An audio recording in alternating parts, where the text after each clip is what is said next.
Welcome to the African History Network show right here on 910 AM, the Superstation, the future of radio.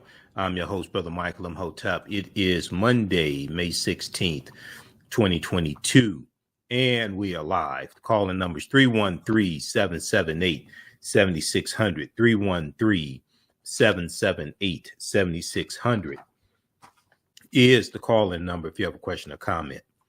All right, so on yesterday's show, we dealt with the Buffalo, New York shooting, the tragedy there, 13 shot, 10 dead. We know 10 African Americans were killed.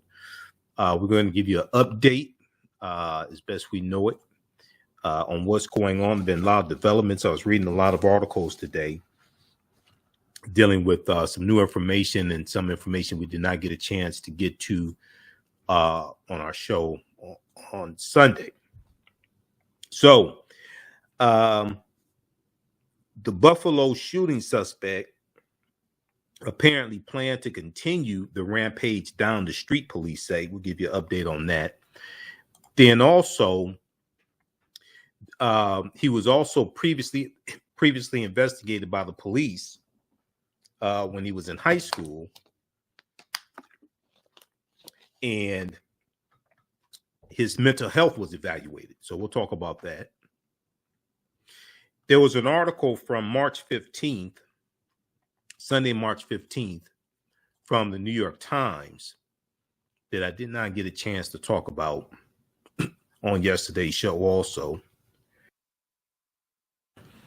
And this article from the New York Times dealt with the effect that segregation has had on the Buffalo, Niagara Falls metro area.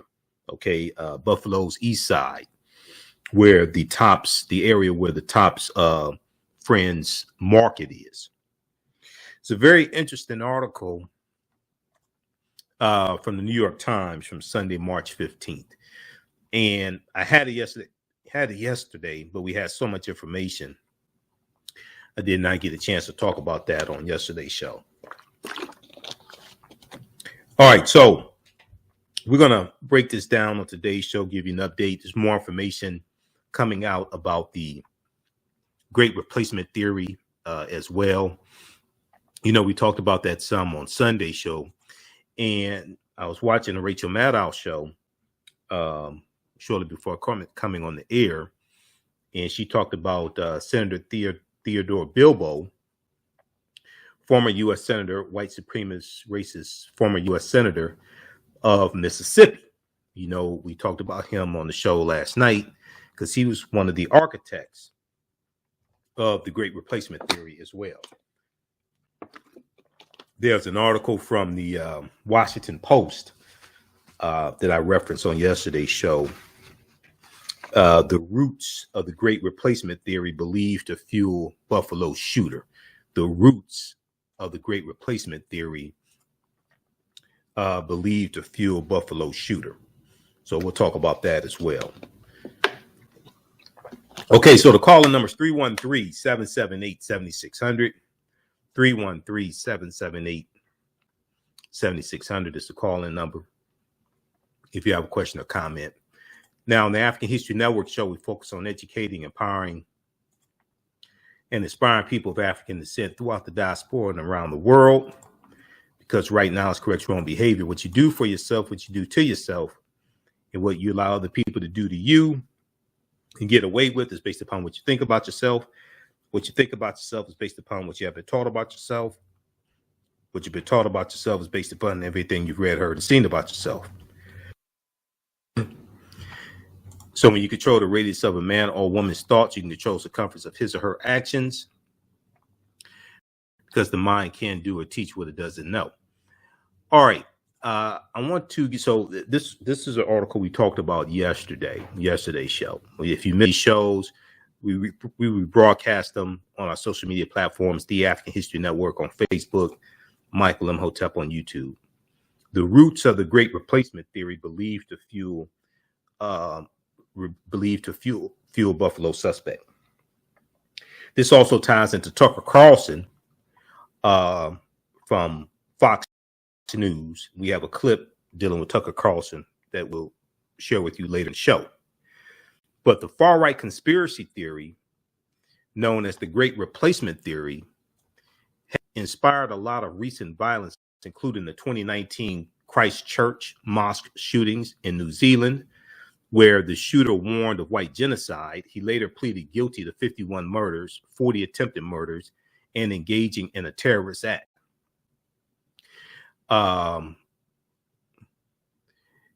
And some of the torch-bearing Unite the Right demonstrators, including Ku Klux Klan members and neo-Nazis who terrorized Charlottesville in 2017, were also motivated by the theory which warns that an increase in non-white population fueled by immigration will destroy white and Western civilization.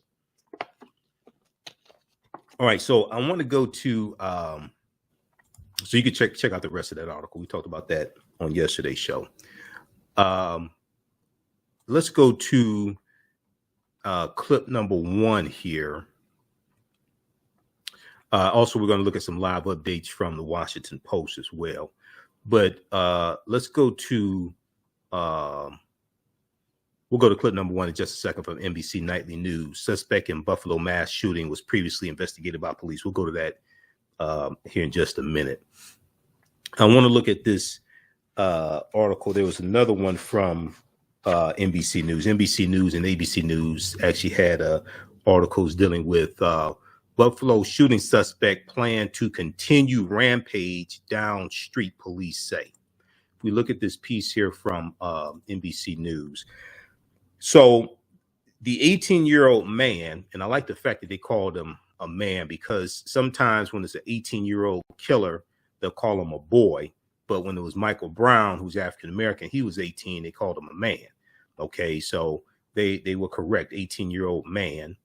Accused of, I heard Reverend Al Sharpton today, you know, his show is on 1 p.m. to 4 p.m. Eastern Standard Time here on 910 a.m. Superstation WFDF, but he was also on MSNBC today. I think he was on Nicole Wallace's show. But he referred to the killer, Gendron, as a young man, Peyton Gendron as a young man. Okay, so, you know, I think he acknowledges that he's a man, he's 18 years old, but no, this is an 18-year-old man, okay? He's not a child, he's an 18-year-old man.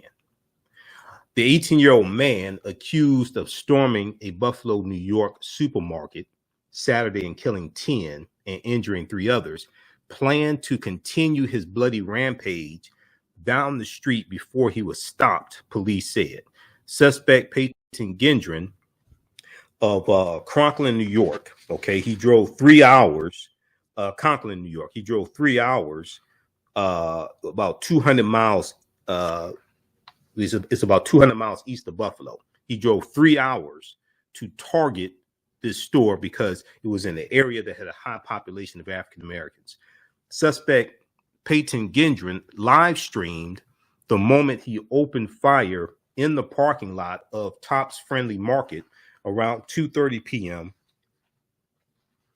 On Saturday, May 14th, Saturday, May 14th, and continued shooting inside while dressed in tactical gear, police said. He was arrested at the scene. The man's parents have been cooperative with investigators, saying they're in complete and utter shock. Their son could have allegedly carried out this attack, a law enforcement official told NBC News. Now, while Gendron's parents knew their son had purchased weapons, knew their 18-year-old son had purchased weapons, they were not aware of any hate or rage issues, the official said. Now, he apparently became radicalized online during coronavirus and during the lockdown. So this is how the radicalization took place. Message boards, white supremacist message boards, things like this. Law enforcement officials are calling the attack a hate crime, as 11 of 13 people who were shot were African American. All right, let's go to clip number 1 for an update, please, Shakita. Details on the man behind Saturday's stunning attack. Authorities confirming this wasn't the suspect's first run-in with trouble. Last June, state police say he made a threatening statement at his high school, Susquehanna Valley. School officials alerted police, which resulted in a mental health evaluation. Authorities say he was released shortly later. Now, less than a year later, 18-year-old Peyton Gendron is accused of killing 10 and injuring another 3. Streaming his first set on a gaming platform. Twitch said the feed was removed within 2 minutes of the violence. What alarmed you the most leading up to this incident? This person intended to have a broad platform, live streaming it, sharing his information, his ideas, his hatred online. There are others who know this now, and that's what scares me, is how far this virus is now spreading and how quickly. The suspect drove several hours from his home in Conklin, New York, to reach Buffalo. A day before the attack, police say the suspect was canvassing several spots. He was targeting a predominantly black area, according to a manifesto authorities believe the suspect authored. The 180-page document was posted online just 2 days before the massacre. The author referred to himself as a white supremacist and repeatedly referenced the mass shooter who killed 51 people at a New Zealand mosque. We have evidence that he was here, that he was doing some reconnaissance on this place, that he was at the location and some other locations. The evidence we have right now, we do not believe it was a spur of the moment. Tonight, Buffalo's police commissioner warned of a lengthy investigation, but was firm on the nature of the crime. This absolutely is a hate crime. There's no doubt about it. And Emily's with me now. What more do we know about the weapons? So the suspect's parents say that he just recently purchased the guns. Investigators recovering 3 on scene here, some with messages of hate and racial slurs. The police commissioner tells me that it does appear that he purchased them legally, but he also had in his possession high-capacity magazines, which are not allowed here in New York. Kate? Okay. Tonight. Okay, great reporting there from NBC News. Now, it's also... okay, we're coming up on a break. We'll continue this on the other side of the break. Listen to the African History Network show. I'm Michael Imhotep. We'll be back in a few minutes.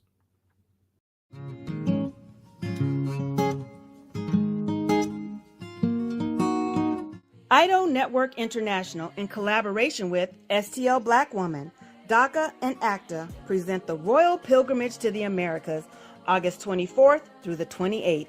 The African kings and queens are coming to you for business, networking, and sharing of Pan-African ideals. The venue will be the illustrious En Garde Arts Hotel in St. Louis, Missouri. A royal cultural experience and exhibitions, trade and investment opportunities in Africa, the Caribbean, and the Americas. A Royal Pan-African Summit hosting keynote speakers and a red carpet banquet. Come and witness an African royal coronation ceremony. Register at www.idonetwork.org to book your ticket to wine and dine with African royalty. Vendor opportunities available. Get face-to-face with the royals who own the land and resources for business. Contact DACA for deal room information at 602-730-4572.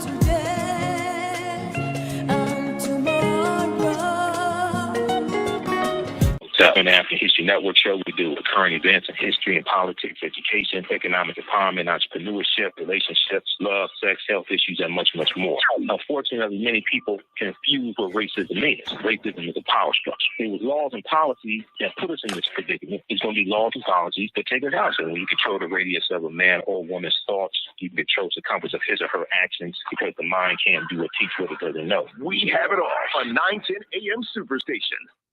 Welcome back to the African History Network show right here on 910 AM Superstation Future Radio. I'm your host, Brother Michael Imhotep. It is Monday, May 16th, 2022. We are live. Calling numbers 313-778-7600. 313-778-7600 is the calling number if you have a question or comment. So we're doing an update on the tragic Buffalo, New York shooting that took place on Saturday, May 14th. 2022. We dealt with this on our show Sunday night for the majority of the show. We're doing an update on what we found out so far between last night and today. Okay, so I want to go to, if we go to, let's go back. I want to go to this article here from, okay, we looked at this one from NBC News dealing with Buffalo shooting suspect plan to continue rampage down street, police say. This is from May 16th. This is from May 16th, 2022. And it goes on to quote FBI Director Christopher Wray. We scroll down here. So on Good Morning America this morning, Buffalo Police Commissioner Joseph Gramaglia said it appeared that his plans were to drive out of here, the suspect, Peyton Grindon, the alleged killer. It appeared that his plans were to drive out of here and continue driving down Jefferson Avenue, looking to shoot more Black people as he could and possibly go to another store location. Here we have FBI agents looking at bullet holes in the window of the Tops Friendly grocery store. Now, police said at a news conference on Sunday, May 15th, that the suspect, quote, did some reconnaissance on the area in the store, before the shooting. Now, in a statement on Monday, May 16th, FBI Director Christopher Wray called the rampage a targeted attack, a hate crime, and an act of racially motivated extremism. A targeted attack, a hate crime, and an act of racially motivated extremism. Quote, while there remain a lot of unknowns, as there always do in an investigation at this stage, what is absolutely certain is that we at the FBI are committed to comprehensively and aggressively investigating Saturday's attack. We're going to go to clip 2 in a couple minutes here, Shakita. All right, now the suspect also appeared to be active in an online gun communities and posted extremist views. There's also a separate article I saw on this because I was reading a lot about this today as well as Sunday.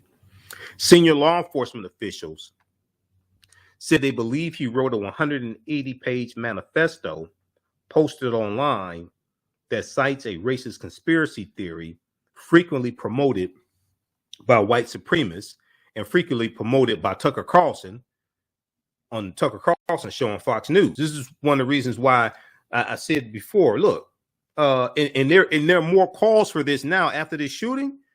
Tucker Carlson's advertisers need to be boycotted because you're financing this great replacement theory, white supremacist conspiracy theory by taking out ads on his show. Fox News need to be boycotted altogether, but especially the Tucker Carlson show. And Rupert Murdoch is complicit as well because Rupert Murdoch owns Fox News and he allows Tucker Carlson to do this. Rupert Murdoch is also an immigrant, which is extremely interesting because this white supremacist great replacement theory is that either Jews or Democrats are trying to replace the white population with immigrants, okay, and get the immigrants to vote for the Democrats. But Rupert Murdoch is an immigrant. And to be honest with you, basically all the white people in this country are descendants of immigrants because they came from England, they came from Ireland, they came from Germany, France, they came from Spain, they came from Sicily, okay, they came from Holland. So all the white people in this country are descendants of immigrants. Right? And I mean, okay. So anyway. So Gendron had been investigated by the New York State Police in 2021 for making a threatening statement in June of 2021 about wanting to carry out a shooting, a senior law enforcement official said. The suspect was a minor at the time, the official said. He was transported to a hospital for a mental health evaluation and was not charged with the crime. Now, as far as I can ascertain, I have not seen anything saying what was the result of that mental health evaluation. I know he was a minor. I haven't seen anything saying what was the result of that mental health evaluation. I sure would like to know what the results were. Now, when authorities interviewed Peyton Gendron, he claimed to be kidding around. But, you know, where I come from, you don't kid around about shooting up a school. Okay? The New York State Police in 2021 investigated him for making a threatening statement in June of 2021 about wanting to carry out a shooting. Okay, that's not something you play with. That's not something that you play with. Okay, so when authorities interviewed Gendron, he claimed to be kidding around. Law enforcement sources said, you know, if let me just be honest with you, right? Okay, so my parents are African American. If I kidded about doing something like that when I was in school and the police had to investigate, I probably wouldn't be on the air right now. Okay, I'm just being honest with you. I probably would not be on the air right now. Okay, because my parents would have dealt with me. I don't understand these new school parents. You know, you don't kid around. That's not a game. You don't play like that. All right, but you know, okay. So his parents considered that incident a typical bump in the road for a teen and didn't think their son had violent tendencies. Once again, especially for African American parents, it ain't normal for our kids to play play around talking about shooting up a school. That's what kind of game is that? No, that's And then the police have to come investigate, and you were just kidding? April Fools? I mean, what are you talking about? So his parents consider that incident a typical bump in the road for a teen. I don't where I come from. That's not typical for a teen to kid about shooting up a school. Okay, but you know. And they didn't think their son had violent tendencies, a law enforcement official said. The parents said they are supportive of gun ownership and Second Amendment protections. Okay. Yeah. I'm a supporter of spanking children that threaten to that play around talking about shooting up a school too. I support that as well. A gun used in the assault was purchased in Pennsylvania by his father as a gift for the suspect's 16th birthday, a senior law enforcement official said. So, and then you like in the shooting that was in November, okay, here in Michigan, that the father took the son to the gun shop and bought the gun for him for Christmas, you know, and then what does he do? He allegedly takes it to school and shoots up the school. Okay. So a gun used in the assault was purchased in Pennsylvania by his father as a gift for the suspect's 16th birthday, a senior law enforcement official said. The gun was purchased legally. Now, the magazines he had, 30-round magazines, are illegal in the state of New York, okay? So investigators with the FBI, the Bureau of Alcohol, Tobacco, and Firearms and Explosives, and local police are attempting to find out where the gunman bought multiple 30-round clips of ammunition, law enforcement said. See, I like this type of work the FBI does. Hunt down domestic terrorists, things like this, and white domestic terrorists and extremists, things like this. I like that type of work. And ATF, all that stuff. You know, if I were to enlist in the FBI, that's the type of work I want to do. Okay. And then also I want to investigate wealthy people that have their children cheat to get into elite colleges. Wealthy people who have to have their children cheat on SATs and all that stuff, okay, to get into wealthy colleges. I mean, to get into elite colleges. We'll continue this on the other side of the break. You listen to the African History Network show. I'm Michael Imhotep. We'll be back in a few minutes. Jeanette Davis is a well-established author with 6 published books. Black Survival in White America from Past History to the Next Century was published in 1995, and it delves into the history of African Americans before slavery up to contemporary times. The Great Divide Between Blacks and Whites was released in 2008, and her autobiography, Black Just Like My Mama, was published in 2010.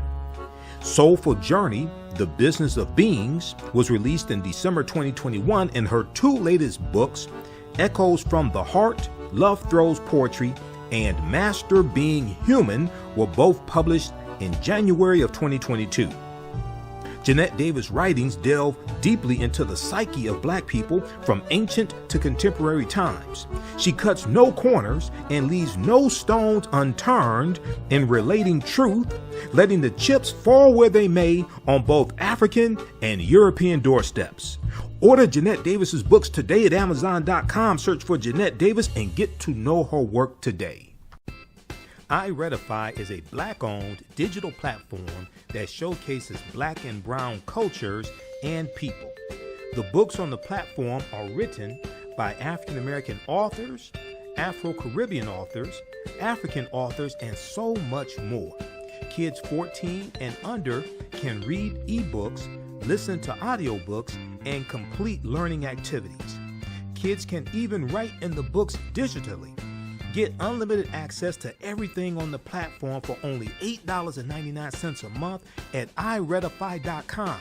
Sign up for your membership today. Welcome back to the African History Network show right here on 910 AM, the Superstation, Future Radio. I'm your host, Brother Michael Imhotep. Okay, so during the break, I just kept talking. We're talking to the people online, and I was saying that when I hear stories about this, number one, I've been a vegetarian about 16, 17 years. Okay, I haven't had meat in 16, 17 years. But even when I was eating meat, I don't understand hunting animals for sport.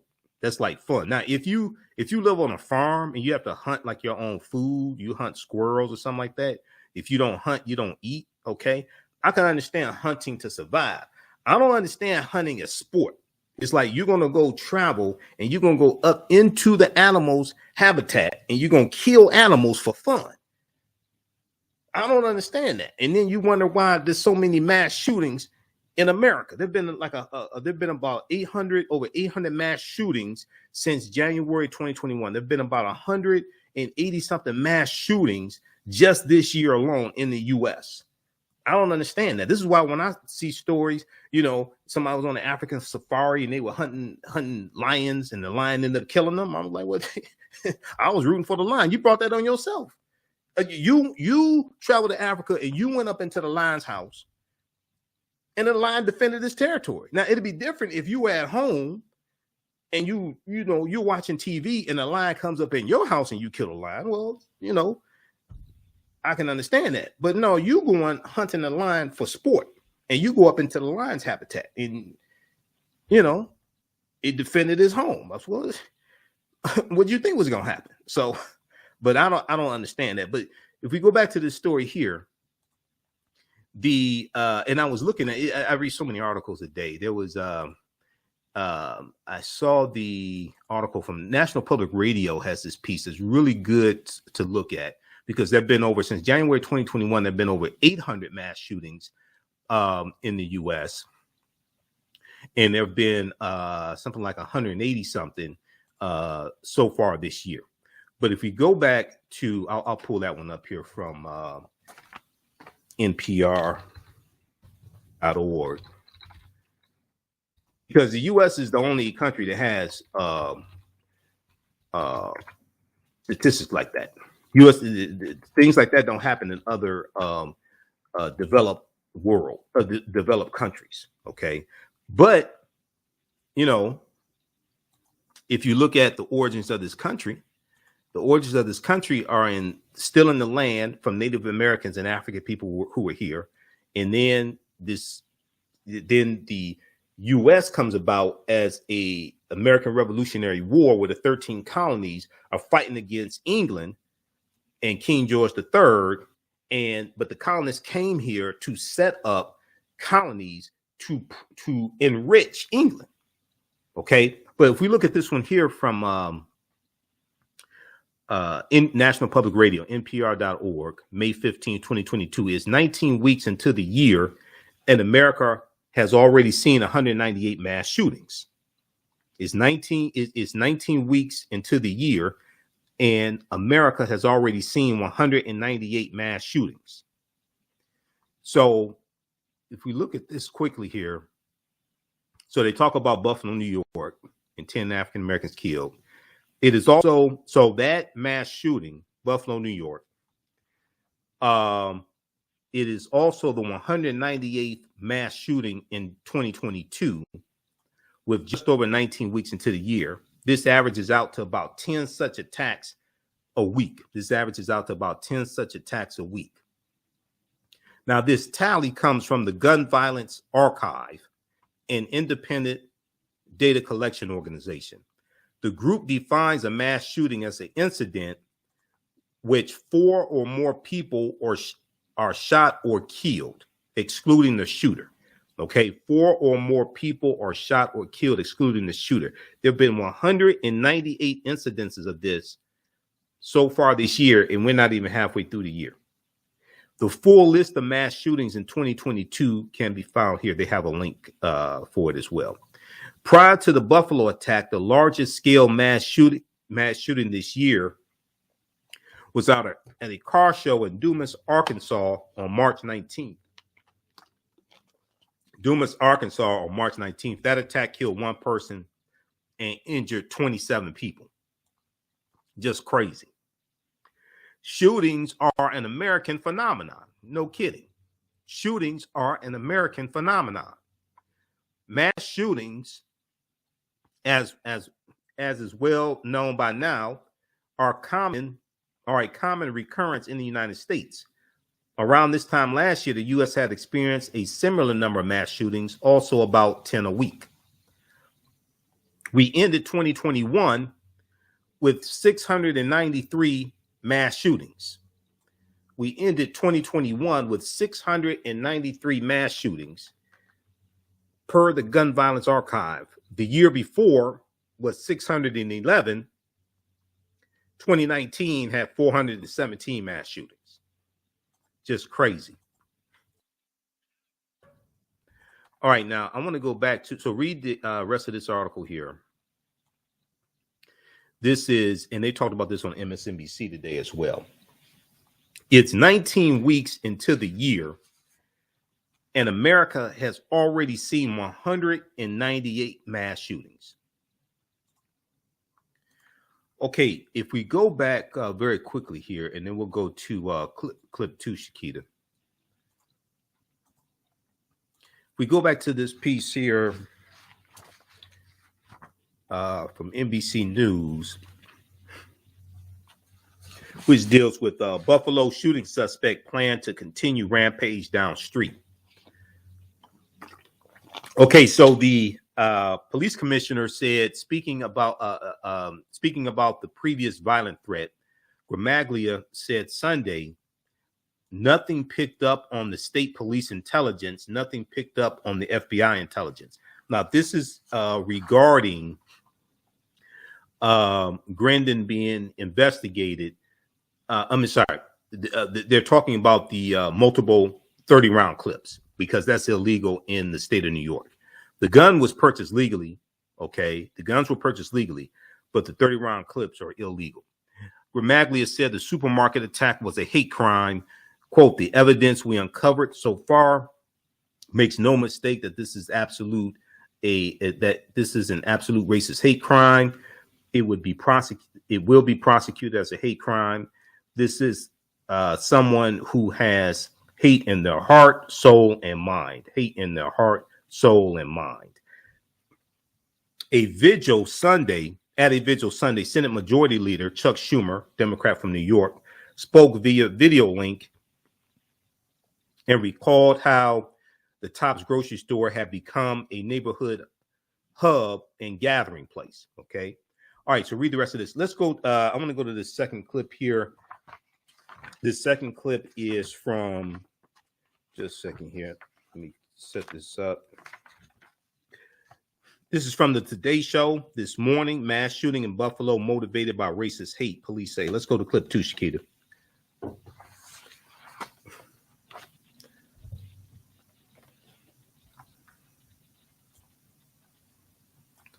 All right, so we'll wait on that to load up. So read the... Go ahead. Police say an 18-year-old terrorist with hate in his heart stormed the grocery store behind me with a clear mission Saturday afternoon, gunned down as many black people as he could, folks who were doing their afternoon grocery shopping, others just working their shift. This morning, as we learn more about those victims, we're also learning more about how and why. Bodies, literally dead bodies out here. Officials now calling the horrifying scene at the Top supermarket a racially motivated hate crime. A shooter, a mass shooter. Police say the lone suspected gunman, 18-year-old Peyton Gendron, killed 10 people and wounded 3 others. 11 of his victims are black. This individual came here with the expressed purpose of taking as many black lives as he possibly could. Investigators say the alleged shooter traveled from his home 3 hours away in Conklin a day before the deadly rampage and even conducted reconnaissance in this predominantly black neighborhood.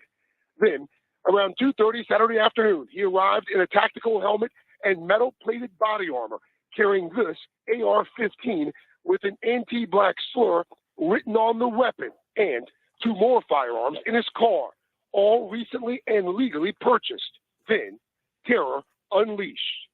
Another shot. Random. Boom, boom, boom, boom, boom, boom.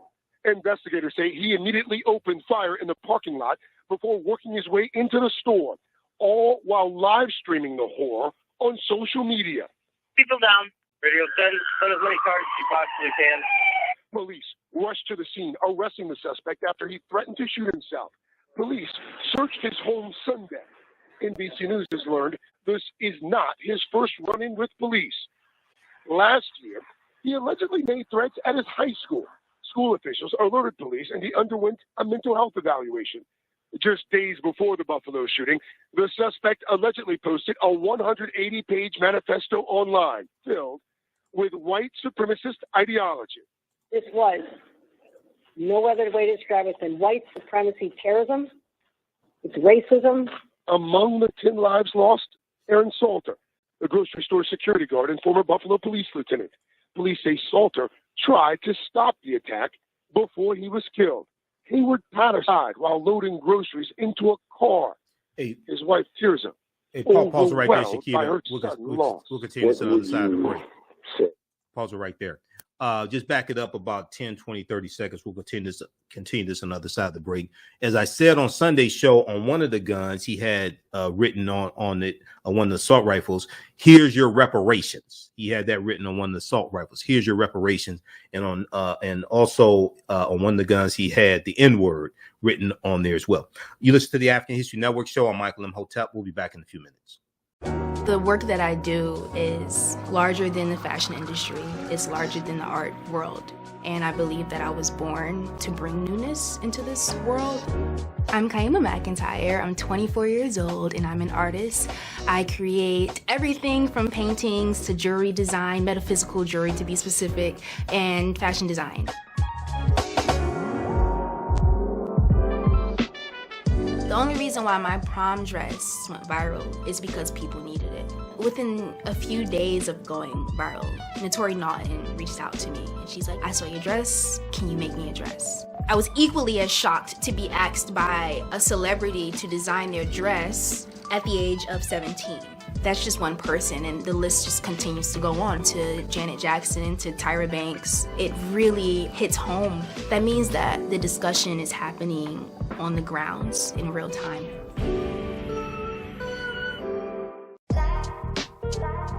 STEM Forward, helping our community find their place in the emerging fields of science, technology, engineering, and mathematics. Join us for our monthly live stream on our website, stemforwardedu.org.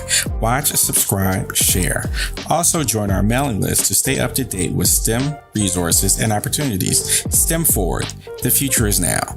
Watch, subscribe, share.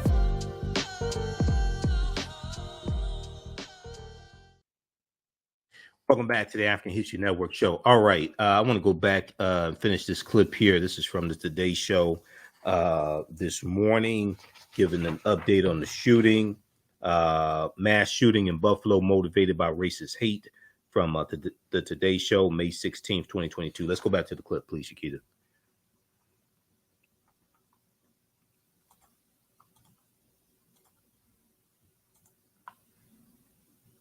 Praying that God really touches his heart, and I have to forgive him, because if I don't, I'm killing me. You forget him already? I have to pray. That's the only way I can go through. Perhaps no surprise, her late husband, also a deacon at his church. President Biden says he's going to be visiting this community tomorrow. As we mentioned, 3 victims who were injured were told they're all stabilized, they're all at a nearby hospital. One of them, in fact, has since been discharged. Now, it's so disturbing, Craig. The gunman now in custody. What are authorities looking for? You talked about some of the materials found, and they've made no secret of the fact that they believe this is a racist hate crime. Yeah, that manifesto posted just 2 days before the shooting itself. The police commissioner here says this is going to be a lengthy investigation. Detectives already scouring the shooter's online profiles, trying to learn a bit more about him. One of the big questions that they're looking to answer right now, just where he managed to buy the multiple 30-round magazines that were found at the scene. Those magazines of that size have been outlawed here in New York since 2013 today. Craig Melvin in Buffalo leading our coverage. Thank you, Craig. All right. So great coverage from Craig Melvin reporting for the Today Show. All right. I want to go so article I want to go to. So I saw this one here from the New York Times from May 15th, 2022. Gunmen targeted black neighborhood shaped by decades of segregation. Gunmen targeted black neighborhoods shaped by decades of segregation. And I'm trying to pull this up here. So just give me a minute here. All right. Also, the calling number is 313-778-7600. If you have a question or comment, 313-778-7600. Okay, let's see here. Why is this moving slowly? Okay, so the high concentration of black residents on Buffalo's east side, which the suspect in Saturday's mass shooting said was his reason for targeting the area, is a direct result of decades of systemic racism. Okay. A direct result of decades of systemic racism. And I'm waiting for this to load up here. Okay, this is loading slowly. Is a direct result of decades of segregation and systemic racism, researchers have consistently found. One analysis from the University of Michigan, based on data from the 2010 census, found that Buffalo, Niagara Falls metro area was the nation's 6th most segregated when ranked specifically by the distribution of black and white residents. The nation's 6th most segregated when ranked specifically by the distribution of black and white residents. Let me see if I can pull this up here. Okay, so segregation is also a root cause, according to experts, of why efforts to bring an economic renaissance to Buffalo, New York, have done little for black residents. A University of Buffalo report in 2021 found that living conditions for black residents of the city across measures of health, housing, income, and education have improved little, and in some cases had declined over the preceding 30 years. And where is this? Okay, this one right here from the New York Times. So you can read this article in its entirety and NewYorkTimes.com. This was in their live updates. Let me pull this up here. Okay, gunmen targeted black neighborhood shaped by decades of segregation. So segregation is also the root cause. Segregation is also the root cause, according to experts, of why efforts to bring an economic renaissance to Buffalo have done little for black residents. A University at Buffalo report in 2021 found that living conditions for black residents of the city across measures of health, housing, income, and education have improved little, and in some cases have declined over the preceding 30 years. India B. Walton, a nurse and community activist who nearly unseated Buffalo's four-term Democratic mayor last year, called the city, quote unquote, segregated by design, as she reacted to the shooting on Twitter. She said, "Our government can't prevent things they actually cause. Our government can't prevent things they actually cause." Now, indeed, like many major American cities, Buffalo, New York bears a telltale scar of long-standing segregation. A highway built in the 1950s and 60s that cut directly through a black neighborhood. The U.S. Interstate Highway Acts in 1952-56 drove 41,000 miles of U.S. interstate highways across the country. They run through and disrupt about 1,600 African-American communities. This was one of them. A highway built in the 1950s and 60s that cut directly through a black neighborhood, severing those communities and stifling economic development decades to come. That highway, the Kensington Expressway, Kensington Expressway, is about 2 blocks from the Tops Friends Market, where at least 10 people were shot and killed on Saturday. Also near the scene of the shooting is City Honors High School, a magnet high school regularly ranked as one of the best in the country that has struggled to improve its disproportionately low African-American enrollment. The destruction caused by the creation of the Kensington Expressway included the razing, R-A-Z-I-N-G, razing of Humboldt Parkway, a tree-lined public space designed by the legendary architect Frederick Law Olmsted. It has been described as the spine of the black middle-class neighborhood that was emerging at the time. Pollution from the expressway, which helped give residents of mostly white suburbs easy access to the city center, has done long-term damage to the health of people living near it.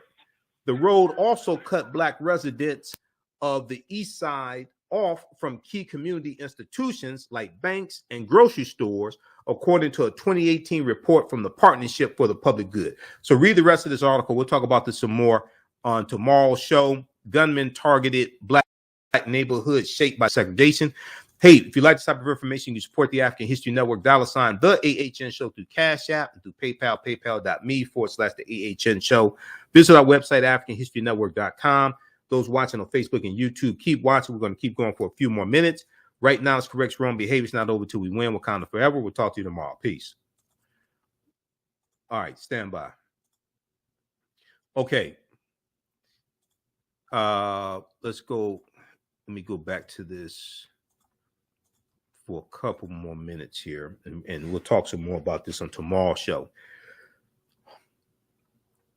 One of the things that the $1.2 trillion infrastructure bill is going to address is communities, especially African-American communities, that were disrupted by expressways going through them. And it was because of racism. And you have a lot of people, many Republicans, who don't want to acknowledge that these that these neighborhoods were harmed by racism, or they say, oh, that was decades ago. That has nothing to do with today. They don't want to acknowledge that. The road also cut Black residents of the East Side off from key community institutions like banks and grocery stores, according to a 2018 report from the Partnership for the Public Good. The Partnership for the Public Good.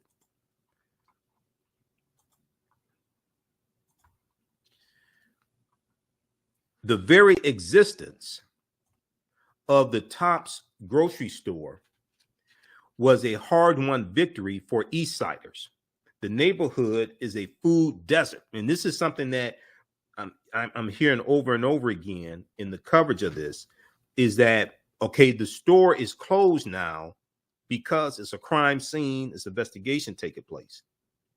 Not exactly sure when they're going to open up again. There's not another grocery store for another about 2 miles or so. Okay, so now this increases the food desert. This exacerbates the food desert. So you have churches and different things like this pitching in to provide food for people in the community. The neighborhood is a food desert, and residents have been campaigning for a store like Tops for more than a decade when it finally opened in 2003, according to the Buffalo News. It was hard for them to get that store there because the different chain stores did not want to invest in that community and put a store there. The dearth or lack of options helped many Tops and neighborhood establishment help make Tops a neighborhood establishment. Many families were shopping for Sunday dinners there when the shooting began. The suspected gunman, Gendron, said in his manifesto that in addition to targeting the area for its Black population, he had researched the days and times when Tops was busiest. The Buffalo Community Fridge Network, FRIDGE, Fridge Network, a mutual aid group that stocks community refrigerators with fresh produce and prepared meals for neighbors, including one that is less than a half a mile from Tops, said it received many donations on Saturday after its call to support residents affected by the shooting was shared on social media. The group is organizing volunteers to buy and distribute food in the area on Sunday, this past Sunday. And mutual aid societies were a type of cooperative, and we had those like the Free African Society of 1787, founded by Richard Allen and Absalom Jones. So we have that in our history, those different types of cooperatives and mutual aid societies. All right, give us a heart, give us a thumbs up, give us a like on this broadcast. Follow us on our social media platforms. The African History Network on Facebook. Turn on live notifications so you know when we go live. Also follow us on YouTube. That's on YouTube. Michael Imhotep on YouTube, and The African History Network on Facebook. Turn on live notifications so you know when we go live also. Be sure to register for my online history classes I teach on Saturdays and Sundays. Ancient Kemet, the Moors, and the Maafa. Understanding the transatlantic slave trade, what they didn't teach you in school. We deal with thousands of years of history and what leads up to the transatlantic slave trade taking place. I do a PowerPoint presentation. We have book references, articles, video clips. You're going to learn a ton of information in this class. We do the sessions live. All the sessions are archived and recorded. Next class is on the 21st, May 21st. We had a great class this past weekend. As soon as you register, you can watch it. I just posted the link here, and it's also at our website, AfricanHistoryNetwork.com. Okay. And then on Sundays, I teach from the Civil War to the Black Power, 1865 to 1968. And we see how all of this history is connected to what's going on today. When we deal with the Civil War, what leads up to the Civil War taking place, Reconstruction, the political violence that takes place during the Reconstruction era, Opelousas Massacre, 1860, Vicksburg Massacre, 1874, Clinton, Mississippi Massacre, 1875. We look at things even going into the 1920s, Ocoee, Florida Massacre, 1920. Of course, Wilmington Massacre, 1898, Wilmington, North Carolina. When we see this political violence that takes place to intimidate African Americans, to keep us from voting, so white supremacists can take back control of the local governments and state governments, things like this. Because during Reconstruction, you had about 2,000 African American men who got elected to public office. And this is when you're going to have the Mississippi State Convention of 1890 that imposes poll taxes and literacy tests to suppress the African American vote. Okay, in the state where African Americans were the majority of the population, and this became known as the Mississippi Plan, which became the model that the other Southern states used to suppress the African American vote. And we can see this in Florida. We can see this in Florida in 1889, even before the Mississippi State Convention. So the goal of the Mississippi State Convention of 1890, which is why you needed a Voting Rights Act of 1965, is because they said we came here to exclude the Negro. And this is after Reconstruction ends in 1877, after the Compromise of 1877, and Rutherford B. Hayes becomes president, and he removes the rest of the Union troops out of the South because there was a backroom deal between the Republicans and the Democrats to end Reconstruction. The Freedmen's Bank had already collapsed in 1874. The Freedmen's Bureau had already closed about 1872. And then we're going to see, even prior to 1890, going to 1881 with the state legislature in Tennessee that segregates public transportation. We're going to see that take place in various states, segregating public transportation, southern states. And then starting in 1889 with Florida. Florida has the first poll taxes, then Mississippi has it.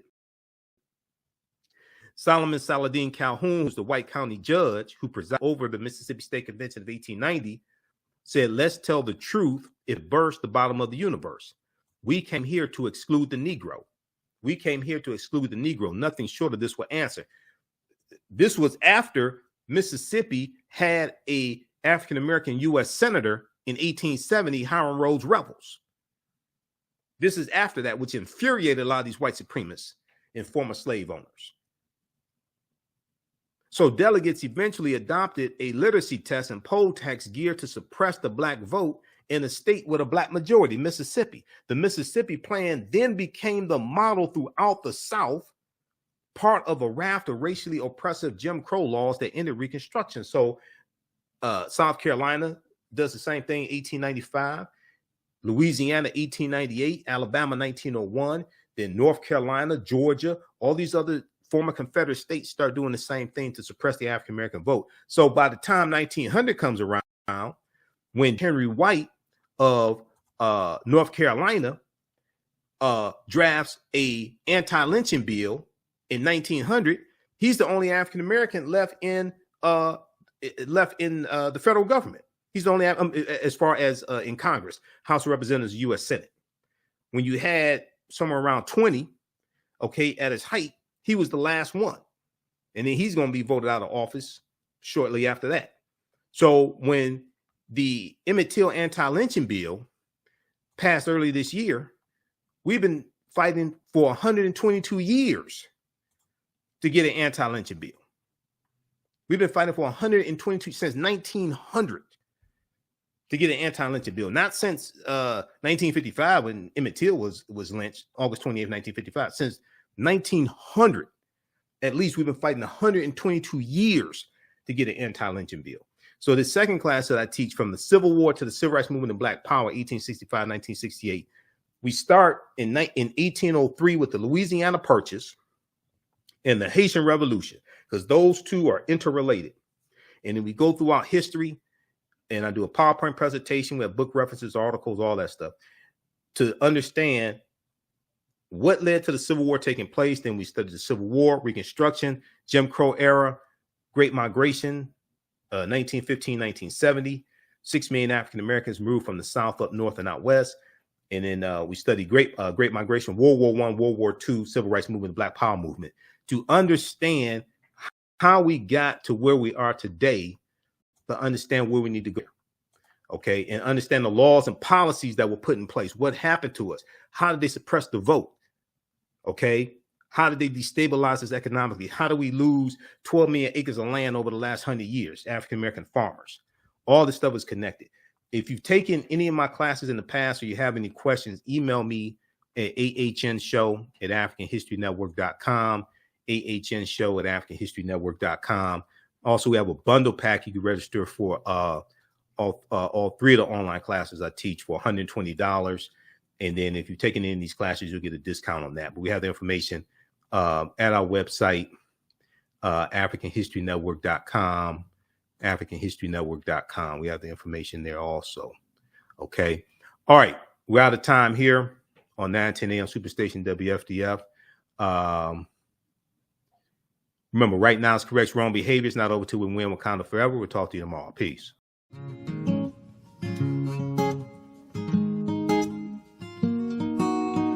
IDO Network International, in collaboration with STL Black Woman, DACA, and ACTA, present the Royal Pilgrimage to the Americas, August 24th through the 28th. The African kings and queens are coming to you for business, networking, and sharing of Pan-African ideals. The venue will be the illustrious En Garde Arts Hotel in St. Louis, Missouri. A royal cultural experience and exhibitions, trade and investment opportunities in Africa, the Caribbean, and the Americas. A Royal Pan-African Summit hosting keynote speakers, and a red carpet banquet. Come and witness an African royal coronation ceremony. Register at www.idonetwork.org to book your ticket to wine and dine with African royalty. Vendor opportunities available. Get face-to-face with the royals who own the land and resources for business. Contact DACA for deal room information at 602-730-4572.